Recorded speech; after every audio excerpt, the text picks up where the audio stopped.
Já estamos de volta com o Gazeta Entrevista para o nosso primeiro bloco de entrevistas com o tema política. Já já eu chamo o meu convidado. Deixa eu dar aqui antes esse recado para você que quer cuidar melhor da sua aparência, do seu sorriso, da sua saúde bucal. Olha, você pode procurar a Clínica Odontológica Sorriso Saúde. Oferece vários tratamentos, clareamento, restauração, canal, ortodontia, implantes. E a Sorriso Saúde conta com profissionais altamente capacitados. Tem especialistas em todas as áreas da odontologia, equipamentos modernos, material de qualidade. E você vai ter toda a assistência que merece para cuidar da sua saúde bucal da melhor forma possível. Marque a sua avaliação sem nenhum custo e você vai sentir segurança, confiabilidade para fazer seu tratamento odontológico na Sorriso Saúde. Fica ali no final da Avenida Ceará, próximo à Quarta Ponte, o telefone 3224-1700. Clínica Odontológica Sorriso Saúde, proporcionando o sorriso perfeito. Chamar para cá o meu primeiro convidado do programa é o deputado federal Léo Brito, do Partido dos Trabalhadores. Pode vir, deputado. Boa noite, tudo bem? Tudo bem, boa noite, Rogério. Boa noite a todos os telespectadores. Aqui com a gente, o deputado Léo Brito, que tem sido protagonista de algumas discussões interessantes na Câmara Federal. É o primeiro mandato dele como deputado federal, mas já tem tido um destaque.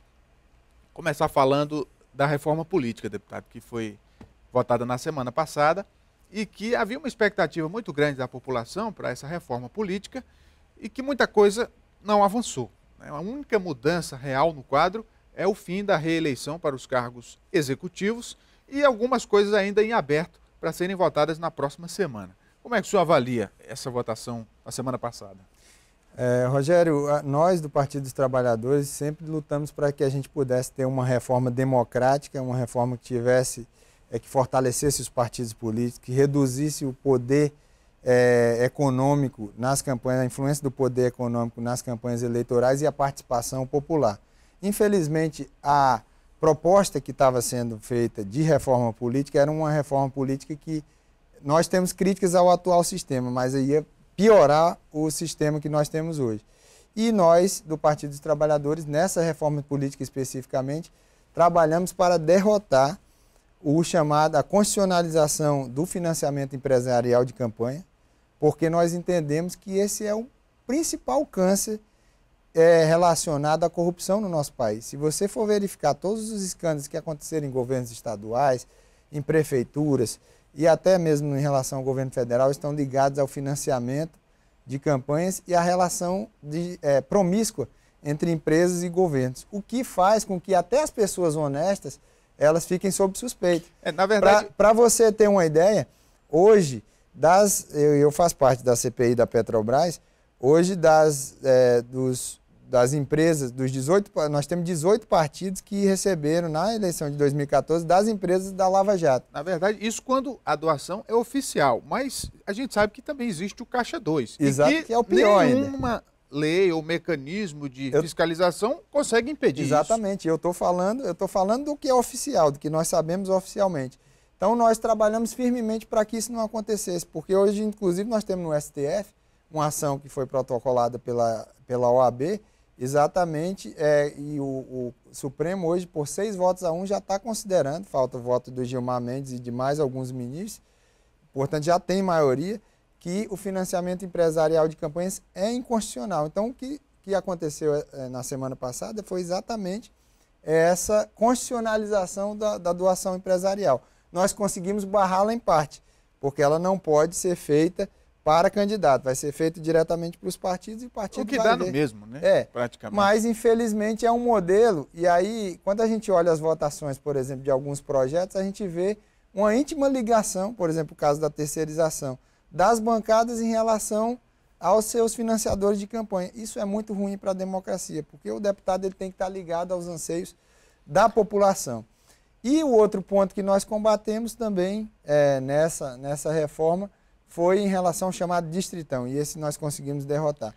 E consideramos, por mais que ele seja atrativo aparentemente seja um bom sistema, porque seriam eleitos os mais votados, mas agora o Supremo Tribunal Federal, inclusive, estabeleceu que aqueles que foram votados por voto majoritário, o caso de senadores, prefeitos e governadores, o mandato é deles, não é do partido. Agora você imagine o que seria você ter deputados trocando de partido ao bel prazer, e o que seria isso para a governabilidade, por exemplo. Além de ser um sistema que privilegia o poder econômico nas campanhas, privilegia o personalismo e, de fato, faria com que as campanhas ficassem cada vez mais caras e que os candidatos tivessem que ter muito mais votos do que tem hoje. E o fim das coligações proporcionais? O Senado já tinha aprovado isso, chegou na Câmara, uma reviravolta e voltou a ficar valendo, então, as coligações proporcionais. A reviravolta ela aconteceu exatamente por isso.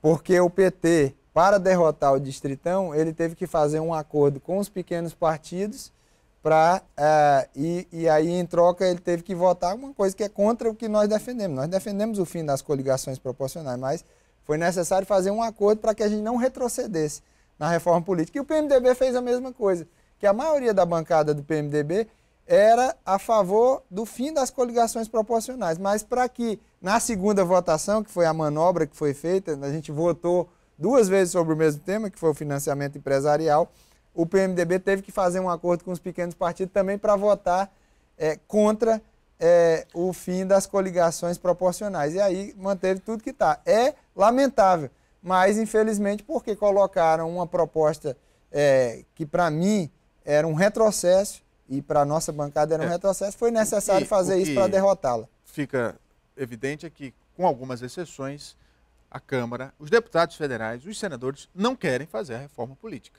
né? Infelizmente. Mas vamos adiante, deputado. O senhor também tem acompanhado de perto as questões relativas ao ajuste fiscal, que também tem sido uma batalha, né? Por conta do arroxo que cai principalmente nas costas do trabalhador. E aí a pergunta que se faz é a mesma de sempre, né? Por que isso tem acontecido dessa forma quando o Partido dos Trabalhadores construiu toda uma história justamente pela defesa dos trabalhadores? Bem, esse é um momento que toda a sociedade tem que ter a compreensão de que é necessário fazer um ajuste. Eu lembro que em 2003, quando o presidente Lula assumiu, nós tínhamos indicadores econômicos muito piores do que nós temos hoje. Inclusive a inflação estava em torno de 12%, desemprego estava em torno de 12%, as nossas reservas internacionais eram em torno de 36 bilhões, inclusive tinha uma parte que era do próprio FMI, e os juros estavam muito mais altos do que hoje. Então é necessário, nós tivemos uma crise em 2008, que ela atingiu o Brasil, que veio atingir fortemente o Brasil, e o governo teve que tomar ações que nós chamamos de contracíclicas, que é exatamente o fato de você, por exemplo, desonerar a folha de pagamento. Nós tivemos que, por exemplo, controlar os preços dos combustíveis durante muito tempo. Muita coisa teve que ser feita para que a gente pudesse ter um dos menores índices de desemprego que nós tivemos. E agora, infelizmente, as contas do governo não estão com condição de bancar essas medidas contracíclicas. Então, o governo está recuando, o governo teve que fazer as medidas, inclusive medidas para ajustar distorções. O caso do seguro-desemprego, todo mundo sabe, por exemplo, situações em que as pessoas ficavam um tempo no serviço, saiu do seguro, pediam dispensa, ficavam no seguro-desemprego e recebendo sem carteira assinada.